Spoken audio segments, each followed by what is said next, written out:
جب آدم علیہ السلام کو پیدا کر دیا گیا تو اللہ تعالیٰ نے ان کی پشت پر ہاتھ پھیرا۔ ہاتھ پھیرتے ہی ان کی پشت سے قیامت تک پیدا ہونے والے انسان باہر نکل آئے۔ آدم کی تمام اولاد ان کے سامنے ظاہر ہو گئی، اور یہ بات نہایت وضاحت اور صراحت کے ساتھ قرآن مجید اور احادیث مبارکہ میں موجود ہے۔ مسلم بن یسار رحمت اللہ علیہ بیان کرتے ہیں کہ سیدنا عمر بن خطاب رضی اللہ عنہ سے کسی نے اس آیت کریمہ کے بارے میں پوچھا، وَإِذْ أَخَذَ رَبُّكَ مِن بَنِي آدَمَ مِن ظُهُورِهِمْ ذُرِّيَّتَهُمْ وَأَشْهَدَهُمْ عَلَىٰ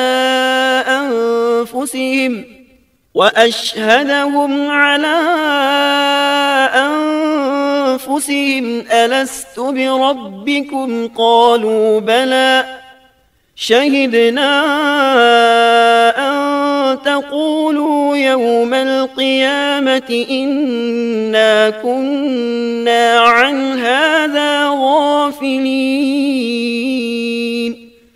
اور جب آپ کے رب نے اولاد آدم کی پشت سے ان کی اولاد کو نکالا اور ان سے انہی کے بارے میں اقرار لیا کہ کیا میں تمہارا رب نہیں، سب نے جواب دیا، ہاں کیوں نہیں، ہم سب گواہ بنتے ہیں، تاکہ تم لوگ قیامت کے روز یوں نہ کہو ہم تو اس سے محض بے خبر تھے۔ او تقولوا انما اشرك آباؤنا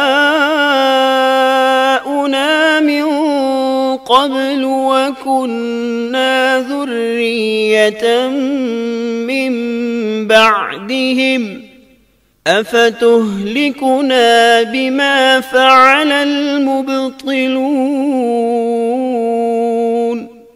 یا یوں کہو کہ پہلے پہلے شرک تو ہمارے بڑوں نے کیا اور ہم ان کے بعد ان کی نسل میں ہوئے، لہذا کیا تو ان غلط راہ والوں کے فعل پر ہمیں ہلاکت میں ڈالے گا؟ سیدنا عمر رضی اللہ عنہ نے اس شخص کے سوال کے جواب میں فرمایا، میں نے سنا ہے کہ رسول اللہ صلی اللہ علیہ وسلم فرما رہے تھے، ان اللہ خلق آدم ثم مسح ظهره بيمينه فاستخرج منه ذرية فقال خلقت هؤلاء للجنة وبعمل أهل الجنة يعملون، ثم مسح ظهره فاستخرج منه ذرية فقال خلقت هؤلاء للنار وبعمل أهل النار يعملون، فقال الرجل ففيما العمل يا رسول الله؟ فقال رسول الله صلى الله عليه وسلم إن الله إذا خلق العبد للجنة استعمله بعمل أهل الجنة حتى يموت على عمل من أعمال أهل الجنة فيدخله الله الجنة، وإذا خلق العبد للنار استعمله بعمل أهل النار حتى يموت على عمل من أعمال أهل النار فيدخله الله النار۔ اللہ نے آدم علیہ السلام کو پیدا کیا، پھر اپنے دائیں ہاتھ کو اس کی پشت پر پھیرا اور اس سے نسل انسانی کو باہر نکالا اور ان کی طرف اشارہ کر کے فرمایا، میں نے انہیں جنت کے لیے پیدا کیا ہے اور یہ جنت والوں کے اعمال کریں گے۔ پھر اپنے ہاتھ کو دوبارہ آدم علیہ السلام کی پشت پر پھیرا اور اس سے نسل انسانی کو باہر نکالا اور ان کی طرف اشارہ کر کے فرمایا، میں نے انہیں آگ کے لیے پیدا کیا ہے اور یہ آگ والوں کے اعمال کریں گے۔ اس پر ایک شخص نے نبی اکرم صلی اللہ علیہ وسلم سے سوال کیا، اے اللہ کے رسول صلی اللہ علیہ وسلم، تو پھر ہمارے اعمال کس حساب میں شمار ہوں گے؟ آپ نے جواب میں فرمایا، اللہ تعالیٰ جب کسی بندے کو جنت کے لیے پیدا کرتا ہے تو اس سے جنت والوں کے کام کرواتا ہے، حتیٰ کہ جنت والے اعمال میں سے ہی کسی عمل پر اس کا موت سے سامنا ہوتا ہے، اس وجہ سے اللہ اسے جنت میں داخل کرتا ہے، اور جب اللہ کسی بندے کو آگ کے لیے پیدا کرتا ہے تو اسے آگ والے اعمال پر لگا دیتا ہے، یہاں تک کہ وہ آگ والے اعمال میں سے کسی عمل پر مرتا ہے، اس کی وجہ سے اللہ اسے آگ میں داخل کر دیتا ہے۔ ہر شخص کے لیے اس کام میں آسانی پیدا کر دی جاتی ہے جس کے لیے وہ پیدا کیا گیا ہے۔ لیکن یہ بات ذہن میں ہر وقت موجود رہنی چاہیے کہ اللہ نے انسان کو اختیار دے رکھا ہے کہ وہ اپنی عقل اور فکر کی روشنی میں اللہ کے احکامات پر عمل پیرا ہو کر خود کو جنتی بنا لے، یا عقل کا درست استعمال نہ کرتے ہوئے شیطان کا پٹا گلے میں ڈال لے اور جہنم میں جگہ بنا لے۔ یہ تو اللہ نے انسان کو اختیار دے رکھا ہے، اس کی مرضی کہ جنت والے اعمال کرے یا جہنم والے۔ ہر انسان میں دونوں طرف جانے کی طاقت اور صلاحیت موجود ہے۔ اللہ نے انسان کو مجبور نہیں بنایا، البتہ ہر انسان کو جو بھی رویہ اختیار کرنا تھا اللہ کو اس کا علم تھا، اور اس کا علم برحق ہے، قطعی ہے، اس میں کوئی غلطی نہیں ہو سکتی، اس لیے اس نے اپنے علم کے مطابق تقدیر لکھ دی۔ اب ہم جو کچھ کرتے ہیں تقدیر سے مجبور ہو کر نہیں کرتے، بلکہ اپنے اختیار سے کرتے ہیں، اور چونکہ تقدیر بھی اللہ کے حکم سے لکھی گئی اس لیے اس میں بھی کوئی خطا واقع نہیں ہوتی۔ لہذا تقدیر کا یہ مطلب نہیں کہ انسان تقدیر کی بنا پر ہدایت ماننے یا نہ ماننے پر مجبور ہے، ایسی بات قطعاً نہیں۔ اور درست بات یہ ہے کہ تقدیر کا مسئلہ بہت زیادہ پیچیدہ ہے اور مشکل ترین مسائل میں سے ہے، یہاں اس کی تفصیل کا موقع نہیں۔ جب اللہ نے آدم علیہ السلام کو پیدا کر لیا اور اس میں اپنی روح پھونک دی تو فرشتوں کو حکم دیا کہ آدم کو سجدہ کریں۔ ابلیس ایک بہت نیک اور بزرگ جن تھا، اس نے کبھی اللہ کی نافرمانی نہیں کی تھی، اسی بنا پر وہ بلند مرتبہ پا کر فرشتوں میں شامل ہو چکا تھا، لیکن فرشتوں کی جنس سے قطعاً نہیں تھا۔ اللہ نے اسے اطاعت اور فرما برداری کا صلہ دیا تھا، اس کی عزت اور اکرام کرتے ہوئے آسمان میں بسایا تھا۔ لمحہ بھر کے لیے بھی اس نے اللہ کی نافرمانی نہیں کی تھی، اور پھر اللہ نے آدم کو سجدہ کرنے کا حکم دیا، اور اس حکم کے مخاطب فرشتے اور ابلیس تھے۔ صرف فرشتوں کے لیے یہ حکم نہیں تھا بلکہ ابلیس بھی اس حکم میں شامل تھا، کیونکہ اللہ تعالیٰ فرماتے ہیں وَلَقَدْ خَلَقْنَاكُمْ ثُمَّ صَوَّرْنَاكُمْ ثُمَّ قُلْنَا لِلْمَلَائِكَةِ اسْجُدُوا لِآدَمَ فَسَجَدُوا إِلَّا إِبْلِيسَ لَمْ يَكُنْ مِنَ السَّاجِدِينَ قَالَ مَا مَنَعَكَ أَلَّا تَسْجُدَ إِذْ أَمَرْتُكَ اور یقیناً ہم نے تمہیں پیدا کیا، پھر ہم ہی نے تمہاری صورت بنائی، پھر ہم نے فرشتوں سے کہا کہ آدم کو سجدہ کرو، تو سوائے ابلیس کے سبھی نے سجدہ کیا، وہ سجدہ کرنے والوں میں شامل نہ ہوا۔ اللہ تعالیٰ نے فرمایا، تجھے کس چیز نے سجدے سے روک دیا جبکہ میرا حکم تیرے لیے بھی تھا؟ تو اس سے ثابت ہوا اس حکم میں فرشتوں کے ساتھ ابلیس بھی شامل تھا، کیونکہ قرآن میں اذ امرتک کے الفاظ ہیں۔ اس کا مطلب ہے کہ میں نے تجھے حکم دیا تھا، اور پھر ابلیس نے جواب میں یہ نہیں کہا کہ تو نے تو مجھے حکم ہی نہیں دیا تھا، بلکہ اس نے سجدہ نہ کرنے کی وجہ یہ بتائی۔ قال انا خير منه خلقتني من نار وخلقته من طين۔ اس نے کہا، میں سجدہ کیوں کروں، میں اس سے بہتر ہوں، اس لیے کہ تو نے مجھے آگ سے پیدا کیا اور اسے مٹی سے۔ تو پھر کہا، قال فاهبط منها، اللہ نے حکم دیا تو اس سے نیچے اتر جا۔ غرض جب ابلیس نے نافرمانی کی، سرکشی اور تکبر کا مظاہرہ کیا، تو اس وقت اللہ تعالیٰ اور اس کے درمیان مکالمہ ہوا۔ اللہ نے اس کی سرکشی دیکھ کر اسے سزا دیتے ہوئے فرمایا، قال فاهبط منها فما يكون لك أن تتكبر فيها فاخرج إنك من الصاغرين قال أنظرني إلى يوم يبعثون قال إنك من المنظرين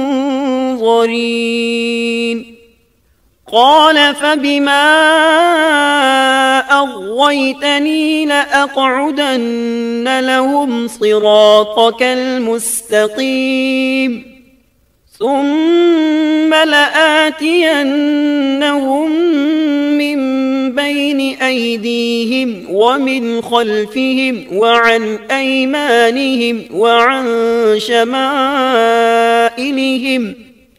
ولا تجد أكثرهم شاكرين۔ اس جنت سے اتر جا، تجھے کوئی حق حاصل نہیں کہ تو اس جنت میں رہ کر تکبر کرے۔ ابلیس نے جواب میں کہا، مجھے قیامت کے دن تک مہلت دے دیجئے، یعنی اتنی لمبی عمر دے دیجئے کہ میں قیامت تک زندہ رہوں، موت نہ آئے۔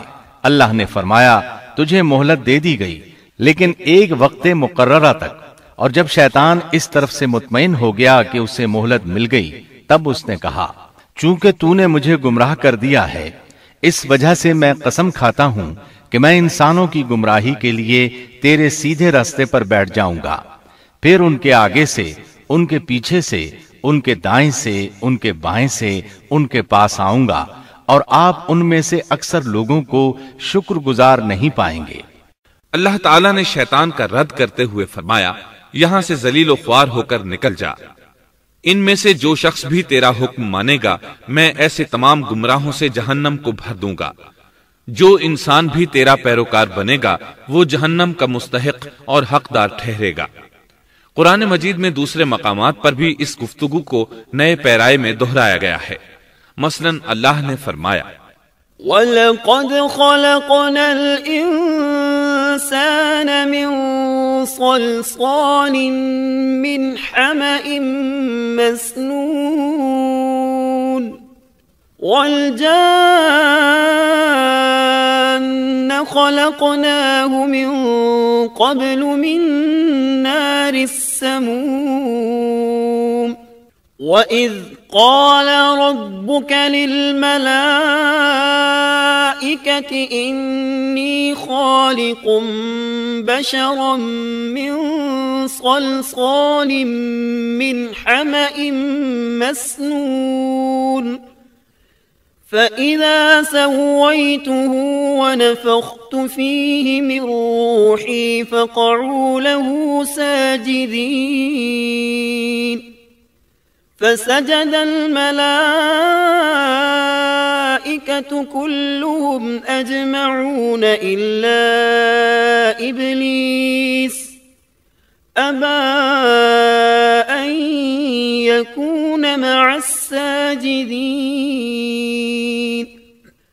قال يا إبليس ما لك ألا تكون مع الساجدين قال لم أكن لأسجد لبشر خلقته من صلصال من حمأ مسنون قال فاخرج منها فإنك رجيم وَإِنَّ عَلَيْكَ اللَّعْنَةَ إِلَى يَوْمِ الدِّينِ۔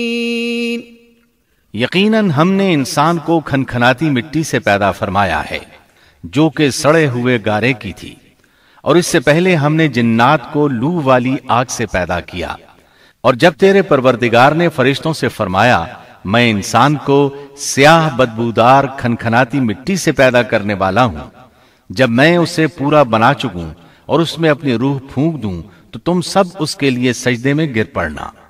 چنانچہ تمام فرشتوں نے سجدہ کیا سوائے ابلیس کے، اس نے سجدہ کرنے والوں میں شمولیت اختیار کرنے سے صاف انکار کر دیا۔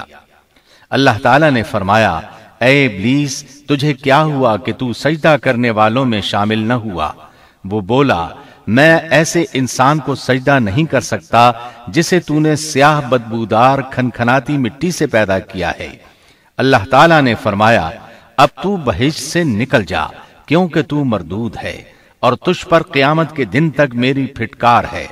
قال رب فأنظرني إلى يوم يبعثون قال فإنك من المنظرين منظرين إلى يوم الوقت المعلوم قال رب بما أغويتني لأزينن لهم في الأرض ولأغوينهم أجمعين إلا عبادك منهم المخلصين قال هذا صراط علي مستقيم إن عبادي ليس لك عليهم سلطان إلا من اتبعك من الغاوين وإن جهنم لموعدهم أجمعين کہنے لگا اے میرے رب مجھے اس دن تک مہلت دے دے جس دن کے لوگ دوبارہ زندہ کیے جائیں گے۔ اللہ نے فرمایا اچھا اس مقررہ وقت کے دن تک تجھے مہلت دی گئی۔ کہنے لگا اے میرے رب چونکہ تو نے مجھے گمراہ کیا ہے مجھے بھی قسم ہے کہ میں انسانوں کے لیے زمین میں گناہوں کو خوشنما بناؤں گا اور ان سب کو بہکا دوں گا سوائے ان کے جو تیرے منتخب اور مخلص بندے ہوں گے، وہ میرے بہکاوے میں نہیں آئیں گے۔ اللہ نے فرمایا ہاں یہی مجھ تک پہنچنے کی سیدھی راہ ہے کہ مخلص بن جاؤ، میرے بندوں پر تجھے کوئی غلبہ نہیں ہوگا۔ البتہ جو گمراہ لوگ تیری پیروی کریں گے یقیناً ان کے وعدے کی جگہ جہنم ہے۔ ایک اور مقام پر اللہ تعالیٰ فرماتے ہیں وَإِذْ قُلْنَا لِلْمَلَائِكَةِ اسْجُدُوا لِآدَمَ فَسَجَدُوا إِلَّا إِبْلِيسَ قَالَ أَأَسْجُدُ لِمَنْ خَلَقْتَ طِينًا قَالَ أَرَأَيْتَكَ هَذَا الَّذِي كَرَّمْتَ عَلَيَّ لئن أخرتني إلى يوم القيامة لأحتنكن ذريته إلا قليلا قال اذهب فمن تبعك منهم فإن جهنم جزاؤكم جزاء موفورا۔ جب ہم نے فرشتوں کو حکم دیا کہ آدم کو سجدہ کرو تو ابلیس کے سوا سب نے سجدہ کیا۔ اس نے کہا کیا میں اسے سجدہ کروں جسے تو نے مٹی سے پیدا کیا ہے؟ اچھا دیکھ لے اسے تو نے مجھ پر فضیلت دی ہے، اگر مجھے بھی تو نے قیامت تک ڈھیل دی تو میں سوائے چند لوگوں کے اس کی اولاد کو گمراہ کروں گا۔ اس پر اللہ نے فرمایا جا ان میں سے جو بھی تیرا فرمانبردار ہو جائے گا تو تم سب کی سزا جہنم ہے جو پورا پورا بدلہ ہے۔ واستفزز من استطعت منهم بصوتك وأجلب عليهم بخيلك ورجلك وشاركهم في الأموال والأولاد وعدهم وما يعدهم الشيطان إلا غرورا إن عبادي ليس لك عليهم سلطان وكفى بربك وكيلا۔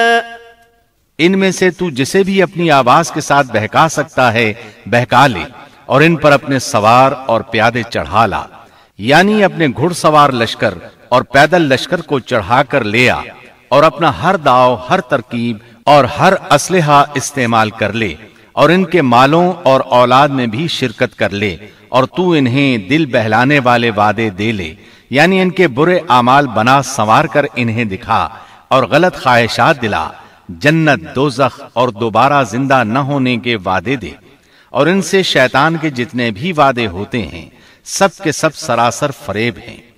یقیناً میرے سچے بندوں پر تیرا کوئی قابو اور غلبہ نہیں ہوگا، تیرا رب کارسازی کرنے والا کافی ہے۔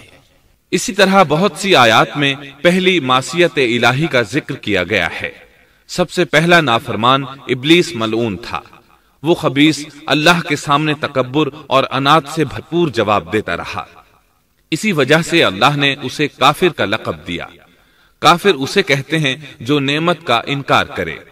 اللہ نے اس پر اتنا فضل و کرم اور انعام و احسان کیا کہ بلند ترین مرتبے تک پہنچا دیا، لیکن اس نے اللہ کی اس نعمت کی قدر نہ کی، پرواہ نہ کی اور کفر کا راستہ اختیار کیا۔ اللہ تعالیٰ فرماتے ہیں إذ قال ربك للملائكة إني خالق بشرا من طين فإذا سويته ونفخت فيه من روحي فقعوا له ساجدين فسجد الملائكة كلهم أجمعون إلا إبليس استكبر وكان من الكافرين۔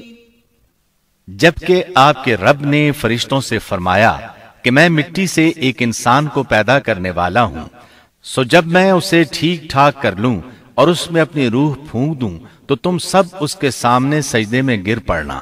چنانچہ تمام فرشتوں نے سجدہ کیا مگر ابلیس نے نہ کیا اور اس نے تکبر کیا، وہ کافروں میں سے تھا۔ سب سے پہلا گناہ تکبر تھا، اسی لیے علماء کرام فرماتے ہیں تمام گناہوں کی جڑ تکبر اور غرور ہے۔ نبی اکرم صلی اللہ علیہ وسلم نے اپنی امت کو تکبر نہ کرنے کا سختی سے حکم فرمایا، اس کی برائی، وبال اور ہلاکت سے آگاہ فرمایا۔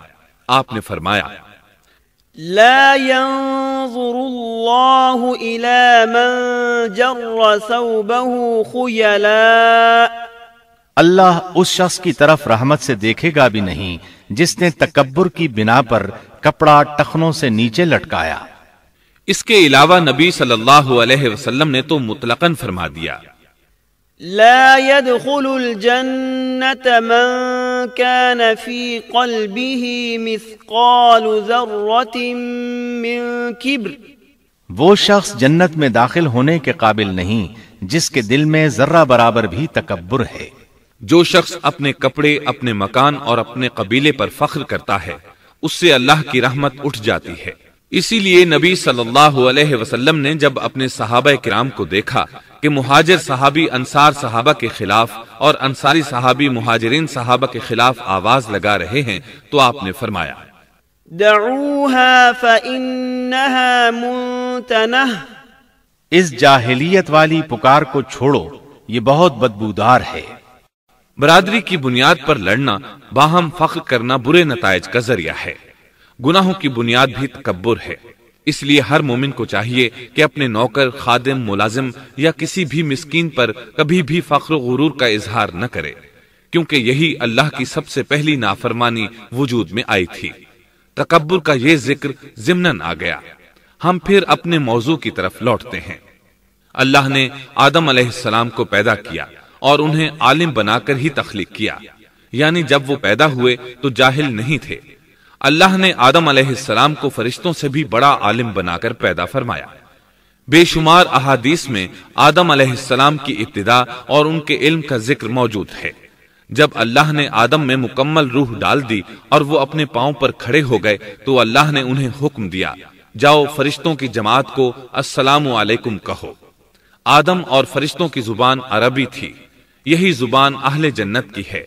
آدم گئے، جا کر سلام کہا، انہوں نے جواب میں کہا وعلیکم السلام ورحمت اللہ، یعنی تجھ پر اللہ کی سلامتی اور رحمت ہو۔ اللہ نے فرمایا یہ تیرا اور تیری اولاد کا آپس میں ایک دوسرے کو تحفہ اور ہدیہ ہے۔ اللہ نے آدم علیہ السلام کو ابتدا ہی میں تمام نام سکھا دیے۔ مفسرین نے ان ناموں کے بارے میں بہت بحثیں ذکر کی ہیں۔ مضبوط موقف سیدنا عبداللہ بن عباس رضی اللہ عنہما کا ہے کہ اللہ نے آدم علیہ السلام کو ہر چیز کا نام سکھا دیا تھا، مثلا یہ پہاڑ ہے، یہ سمندر ہے، یہ پرندہ ہے، یہ درخت ہے وغیرہ۔ وہ آسمان اور زمین کی ہر چیز کا نام جانتے تھے۔ یہ علم کیسا تھا، انسان نے کس طرح ہر چیز کا نام پہچان لیا۔ یقیناً اللہ انسان میں یہ طاقت پیدا کر سکتا ہے کہ وہ ہر علم کا احاطہ کر سکے۔ اللہ نے آدم علیہ السلام کو ہر چیز کا نام اور اس کی صنعت اور کام بھی معلوم کرا دیا۔ آگ، لوہے، لکڑی، غرض ہر چیز کا نام اور استعمال ذہن میں ڈال دیا۔ وہ کس قدر عظیم علم سے بہرور ہوئے، سبحان اللہ۔ بہرحال اللہ نے آدم علیہ السلام کو صرف شکل و صورت اور تخلیق ہی میں بلند مرتبہ عطا نہیں کیا تھا، بلکہ عقل و علم کے لحاظ سے بھی بلند درجے اور مقام پر فائز کیا تھا، جیسا کہ اللہ تعالیٰ فرماتے ہیں وَعَلَّمَ آدَمَ الْأَسْمَاءَ كُلَّهَا ثُمَّ عَرَضَهُمْ عَلَى الْمَلَائِكَةِ۔ اللہ نے آدم علیہ السلام کو ہر چیز کا نام سکھا دیا، پھر ان چیزوں کو فرشتوں پر پیش کیا اور فرمایا أنبئوني بأسماء هؤلاء إن كنتم صادقين۔ مجھے ان چیزوں کے نام بتاؤ اگر تم سچے ہو۔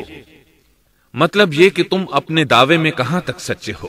جب آدم کی تخلیق ہوئی تو تم نے کہا تھا اللہ جو چاہے پیدا کر لے، قسم ہے وہ ہم سے زیادہ معزز اور عالم نہیں ہوگا۔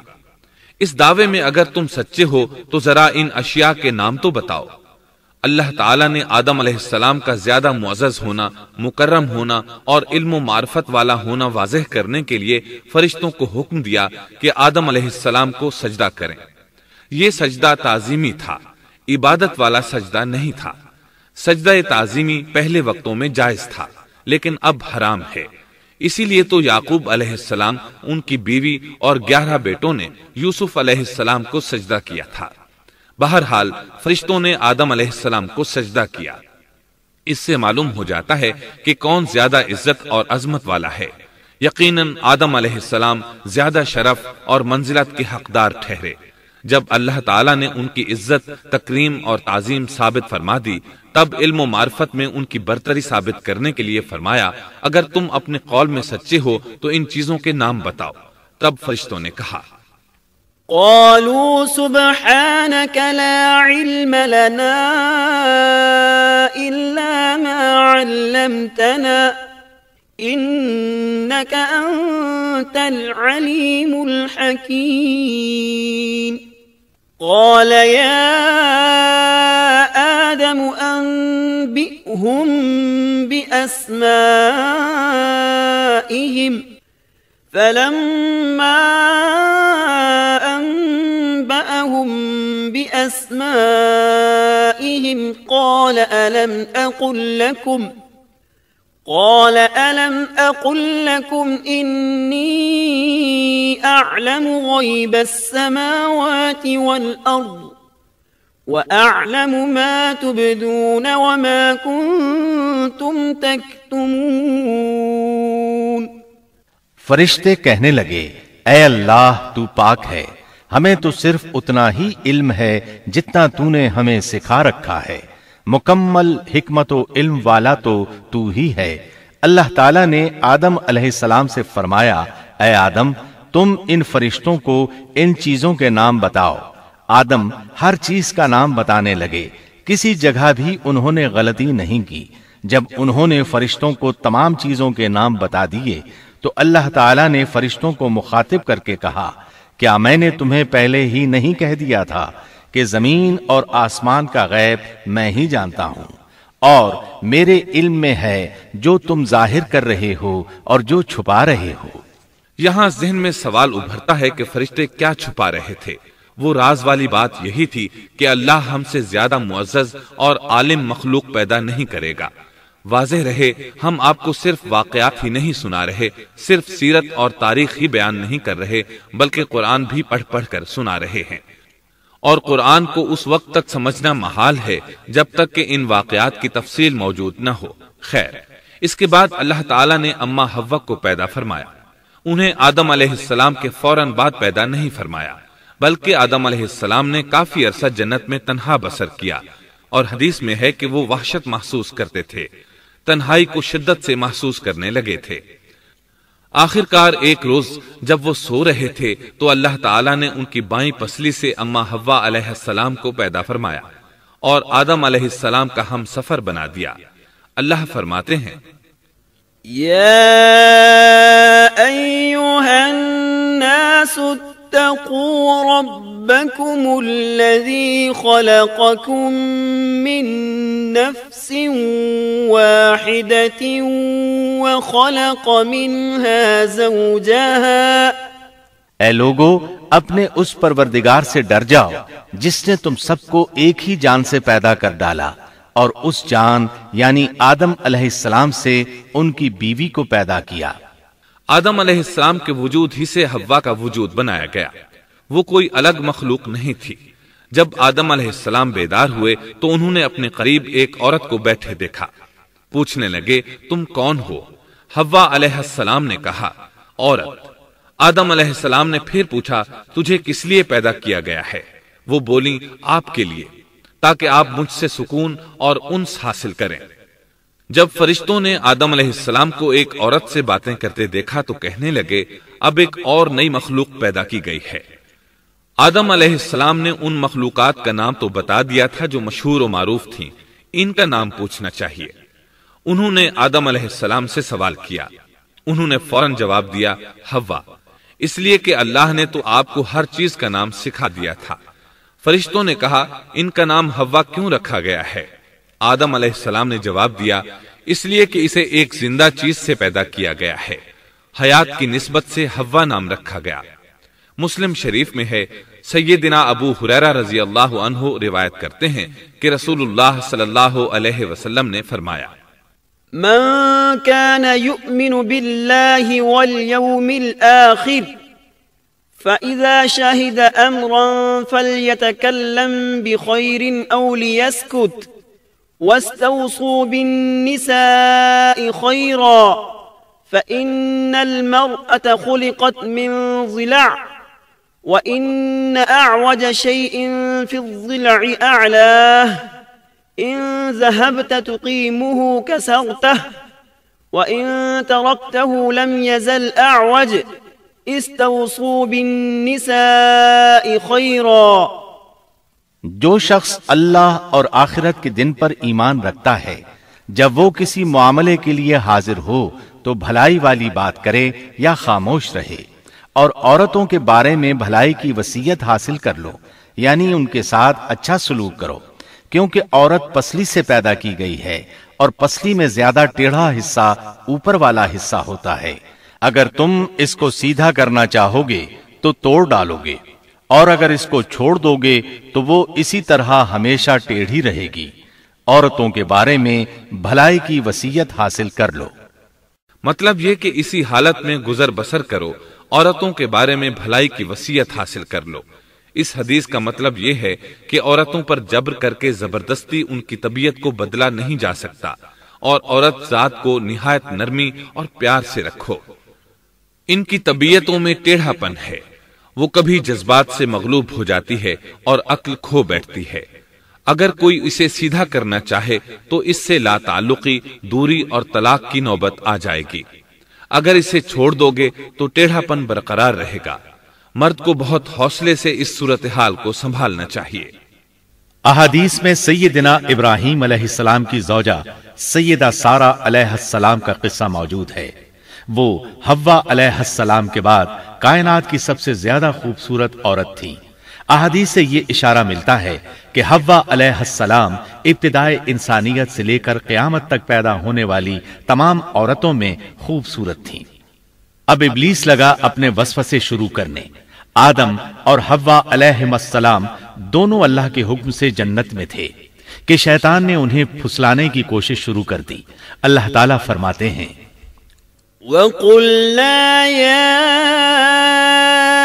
آدَمُ اسْكُنْ أَنْتَ وَزَوْجُكَ الْجَنَّةَ وَكُلَا مِنْهَا رَغَدًا حَيْثُ شِئْتُمَا۔ اور ہم نے کہہ دیا اے آدم، تم اور تمہاری بیوی جنت میں رہو اور جہاں سے چاہو با فراغت کھاؤ۔ جنت بھی کیسی؟ اللہ فرماتے ہیں وَجَنَّةٍ عَرْضُهَا السَّمَاوَاتُ وَالْأَرْضُ، وہ جنت کہ جس کی چوڑائی ہی آسمانوں اور زمین کے برابر ہے۔ سو اس جنت میں سے جو چاہو سو کھاؤ، کچھ بھی منع نہیں سوائے ایک درخت کے، چنانچہ ارشاد ہوا وَقُلْنَا يَا آدَمُ اسْكُنْ أَنْتَ وَزَوْجُكَ الْجَنَّةَ وَكُلَا مِنْهَا رَغَدًا حَيْثُ شِئْتُمَا وَلَا تَقْرَبَا هَذِهِ الشَّجَرَةَ فَتَكُونَا مِنَ الظَّالِمِينَ۔ اور ہم نے کہا اے آدم تم اور تمہاری بیوی جنت میں رہو، پھر جس جگہ سے چاہو با فراغت کھاؤ، اور اس درخت کے پاس مت جاؤ ورنہ ظالموں میں سے ہو جاؤ گے۔ ایک اور جگہ فرمایا وَإِذْ قُلْنَا لِلْمَلَائِكَةِ اسْجُدُوا لِآدَمَ فَسَجَدُوا إِلَّا إِبْلِيسَ أَبَى فَقُلْنَا يَا آدَمُ إِنَّ هَذَا عَدُوٌّ لَكَ وَلِزَوْجِكَ فَلَا يُخْرِجَنَّكُمَا مِنَ الْجَنَّةِ فَتَشْقَى إِنَّ لَكَ أَلَّا تَجُوعَ فِيهَا وَلَا تَعْرَى وَأَنَّكَ لَا تَظْمَأُ فِيهَا وَلَا تَضْحَى۔ اور جب ہم نے فرشتوں سے کہا کہ آدم کو سجدہ کرو تو ابلیس کے سوا سب نے سجدہ کیا، ابلیس نے انکار کیا، تو ہم نے کہا اے آدم یہ تیرا اور تیری بیوی کا دشمن ہے، خیال رکھنا ایسا نہ ہو کہ وہ تم دونوں کو جنت سے نکلوا دے اور تو مصیبت میں پڑ جائے۔ یہاں تو تجھے آرام ہے، نہ تو بھوکا ہے اور نہ ننگا، اور نہ تو یہاں پیاسا ہوتا ہے، نہ دھوپ سے تکلیف اٹھاتا ہے۔ گویا اللہ نے سیدنا آدم علیہ السلام کو وسوسے سے پہلے ہی خبردار کر دیا تھا۔ ان آیات سے یہ بھی پتا چلا کہ انسان سے ابلیس کی عداوت اور دشمنی ابتدا ہی سے چلی آ رہی ہے، اور یہ بھی ثابت ہوا کہ جو لوگ کہتے ہیں کہ انسان ابتدا میں ننگا تھا ان کا قول صحیح نہیں، اس لیے کہ اللہ تعالیٰ نے جنت میں بھی آدم علیہ السلام پر لباس رکھا اور زمین میں بھی لباس نازل کر دیا، جیسا کہ اللہ تعالیٰ فرماتے ہیں يا بني آدم قد أنزلنا عليكم لباسا يواري سوآتكم وريشا ولباس التقوى ذلك خير۔ اے آدم کی اولاد ہم نے تم پر لباس کو نازل کیا جو تمہاری شرمگاہوں کو چھپاتا ہے اور زینت کا سبب بھی ہے، اور تقوی کا لباس اس سے بھی بہتر ہے۔ لہذا آدم ابتدا میں ننگے نہیں تھے، انہیں تو ننگے پن کا علم ہی نہیں تھا، نہ ہی ان کی بیوی کو برہنہ ہونے کا علم تھا۔ اللہ نے آدم علیہ السلام کو کامل نعمتوں سے نوازا، بھوک نہ پیاس، یہاں تک کہ پیاس کے اسباب سے بھی محفوظ، نہ گرمی اور نہ دھوپ، پھر بے انتہا حسن و جمال، مشقت نہ تکلیف، بدبختی نہ بدقسمتی۔ آدم اور حوا علیہ السلام کے دلوں میں وسوسہ ڈالنے کے بارے میں بھی قرآن نے روشنی ڈالی ہے۔ فوسوس لهما الشیطان، پھر شیطان نے ان دونوں کے دلوں میں وسوسہ ڈالا۔ یہ وسوسہ اس نے ان دونوں کو طمع دلانے کی صورت میں پورا کیا، اور یہ طمع دلائی کہ اس درخت کو کھانے سے ہمیشگی اور بقا ملتی ہے اور کبھی نہ ختم ہونے والی بادشاہت حاصل ہوتی ہے، اور اس وسوسے کا مقصد یہ تھا لِيُبْدِيَ لَهُمَا مَا وُورِيَ عَنْهُمَا مِنْ سَوْآتِهِمَا، تاکہ ان کا پردہ بدن جو ایک دوسرے سے پوشیدہ تھا دونوں کے روبرو بے پردہ کر دے۔ ان کی شرمگاہوں کو ننگا کرنے کے لیے اس نے ایسا کیا۔ وہ دونوں کپڑے میں ملبوس تھے، ستر ڈھانپ رکھا تھا۔ جب انہوں نے اس درخت سے کھایا تو لباس نیچے گر گیا، دونوں براہنہ ہو گئے۔ یہی شیطان چاہتا تھا کہ انہیں براہنہ کر دے، اللہ کی نافرمانی پر اکسائے۔ ارشاد ہوتا ہے فوسوس إليه الشيطان قال يا آدم هل أدلك على شجرة الخلد وملك لا يبلى۔ شیطان نے انہیں وسوسہ ڈالا، کہنے لگا اے آدم کیا میں تجھے دائمی زندگی کا درخت اور وہ بادشاہت نہ بتلا دوں جو کبھی پرانی نہ ہو؟ جب تم اس درخت سے کھاؤ گے تو ہمیشہ زندہ رہنے والے بن جاؤ گے اور زبردست بادشاہت حاصل کر لو گے۔ اس نے یہ تمنا بھی دلائی۔ وقال ما نهاكما ربكما عن هذه الشجرة إلا أن تكونا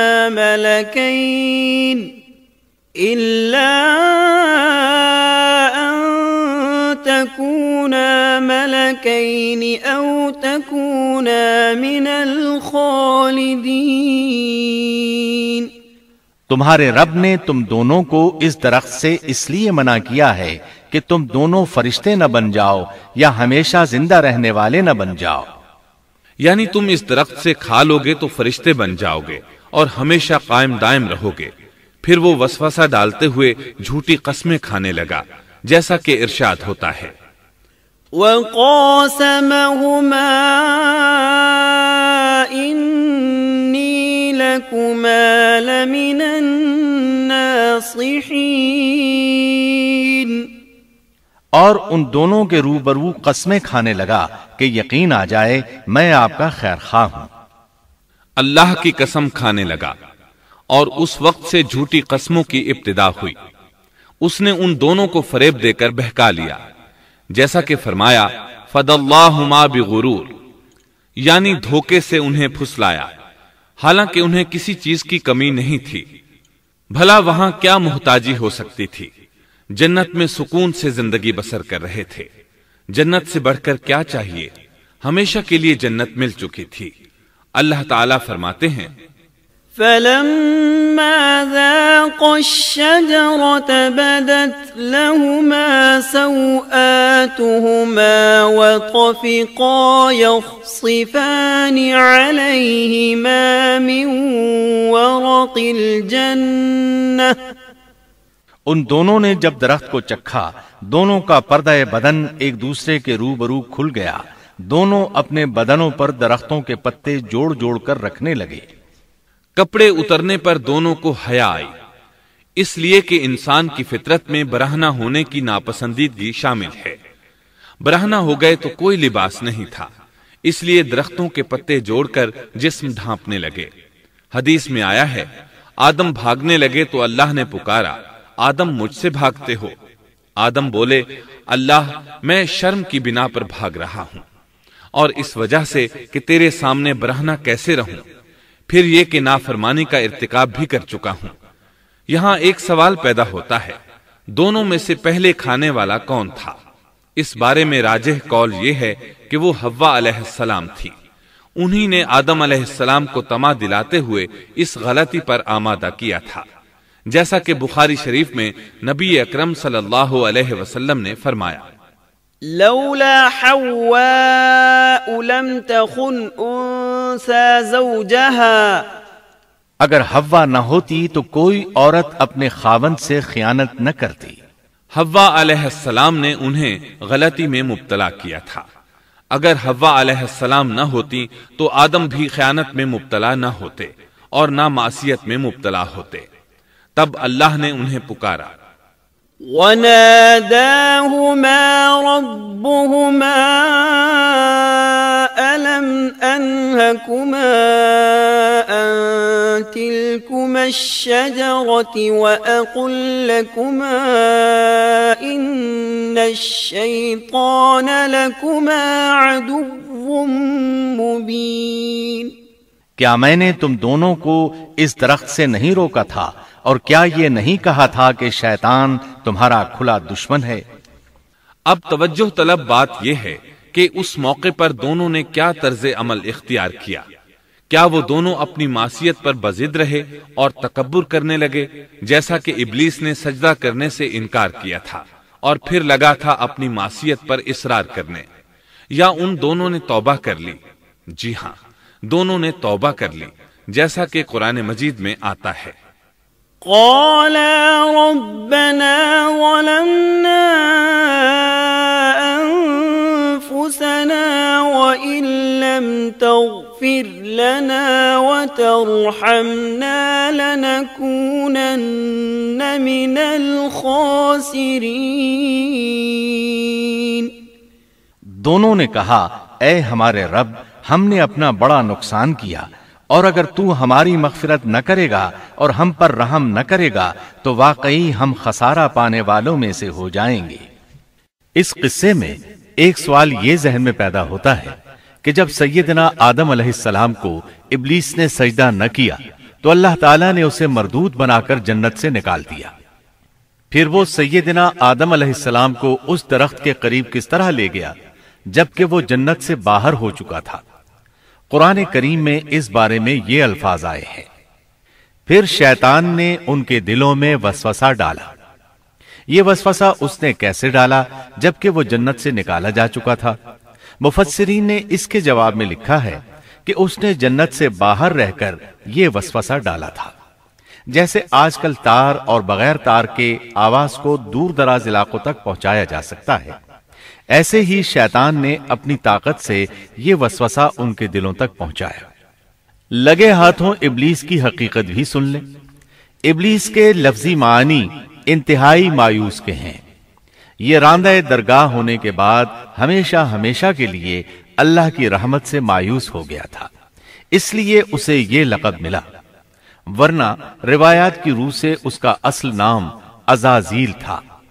پہلے یہ جنات میں سے تھا، اپنے رب تعالی کی اطاعت سے نکل کر ابلیس ہوا۔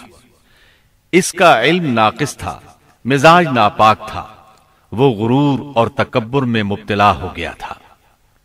یہاں یہ بات بھی ذہن نشین کر لیں کہ انبیاء خطا اور گناہ سے پاک ہوتے ہیں، ان پر اللہ تعالی کی مستقل حفاظت اور نگرانی قائم رہتی ہے۔ اگرچہ انبیاء بھی انسان ہوتے ہیں اور تمام انسانی تقاضے انہیں لاحق ہوتے ہیں، لیکن ان کے عمل اور ارادے میں کسی قسم کی بدی اور شر کا عمل دخل قطعاً نہیں ہوتا۔ ان کا ہر قول اور عمل بلکہ ہر حرکت اور سکون کی حالت بھی انسانیت کے لیے بہترین نمونہ ہوتے ہیں۔ البتہ بشر ہونے کی وجہ سے بھول کا امکان ہوتا ہے، تاہم بھول ہو جانے کی صورت میں انہیں فوراً ہی خبردار کر دیا جاتا ہے۔ بھول ہو جانا بشری طبیعت کا خاصہ ہے۔ اللہ تعالیٰ نے ہر انسان کی فطرت میں یہ چیز رکھی ہے۔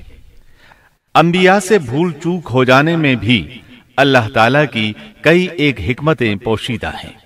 مثلا بہت سی قومیں اپنے نبیوں کے معجزات دیکھ کر ان میں ربوبیت کی صفات کی قائل ہو گئی، یہاں تک کہ بعض قوموں نے اپنے نبیوں کو اللہ یا اللہ کا بیٹا بھی جانا۔ جب انبیاء سے بھول اور لغزشیں ہوئیں تب گویا لوگوں پر یہ واضح کیا گیا کہ یہ الہ نہیں ہے، الہ ہوتے تو کس طرح ان سے بھول ہو سکتی تھی۔ اس سے یہ بتانا بھی مقصد تھا کہ انبیاء انسان ہی ہوتے ہیں، کوئی ماورائی مخلوق نہیں ہوتے۔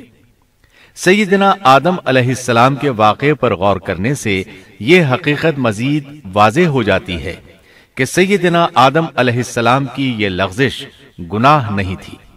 ممنوع درخت کا پھل کھاتے ہی سیدنا آدم علیہ السلام اور اماں حوا کا لباس اتر گیا تھا۔ اس لباس کے بارے میں مفسرین نے لکھا ہے کہ وہ لباس دراصل نور کا تھا، یعنی وہ جنت کا خاص لباس تھا جو صرف اسی عالم میں پہنا جا سکتا ہے۔ اللہ تعالیٰ نے اپنے فضل و کرم سے جنت میں ان کی ستر پوشی کا انتظام فرما دیا۔